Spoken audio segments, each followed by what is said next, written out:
It was a dark and stormy night. The rain was coming down in sheets, and the wind was howling like a banshee.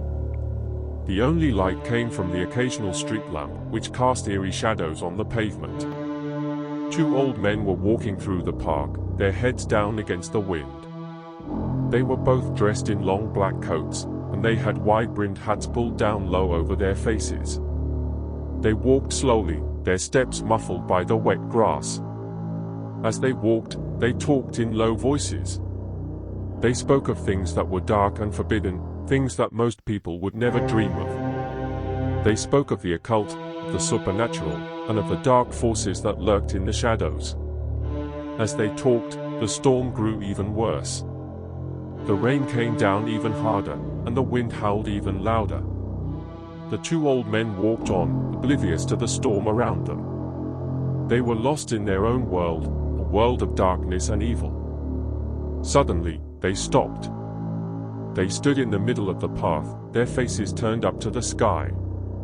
The rain was falling in torrents, and the wind was blowing so hard that it was almost impossible to stand.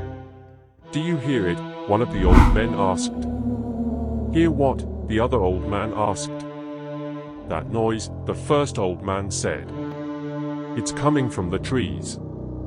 The two old men listened intently. They could hear a faint rustling sound coming from the trees. It sounded like something was moving around in there. "What is it?" the second old man asked. "I don't know," the first old man said. "But I don't like it." The two old men stood there for a moment, listening to the rustling sound. Then, slowly, they turned and walked away. They walked quickly, their heads down against the wind. They didn't look back. They walked all the way to the end of the park, and then, determined to be unfazed or intimidated, they turned and walked back. They walked past the spot where they had heard the rustling sound, and entered the bushy area to inspect. They were then suddenly startled by a noise behind them. "What's that?" asked the second old man. "Wait, that's us from earlier," completed the first.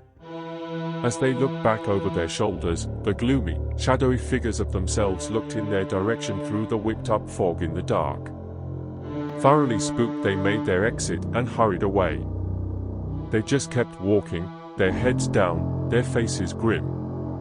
They walked all the way back to their apartment building, and then they went inside. They went up to their apartment, and they went inside.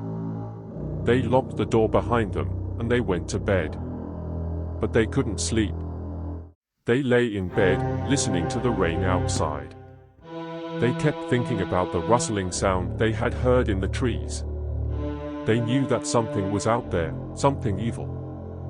And they knew that it was coming for them.